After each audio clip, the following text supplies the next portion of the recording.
Hey everyone and welcome back to another video. In this video, I'm going to show you how to add a promo code to the WAG app. Now this video is going to be particularly useful for individuals. Let's say that you want to go ahead and schedule or add a promo code to the WAG app. How do you actually go ahead about doing so? Now this video is going to be short, sweet, and simple guys. There's not going to be a lot of steps involved.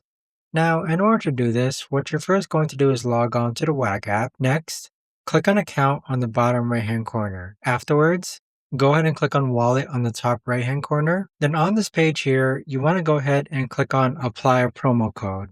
Click on Apply a Promo Code. So this is where you're going to enter your promo code on the WAG app. But there you have it, guys. That right there is the best and easiest way that I know of to actually go ahead and add a promo code to the WAG app. If you guys know of a better or easier way to actually do this, let me know in the comments down below.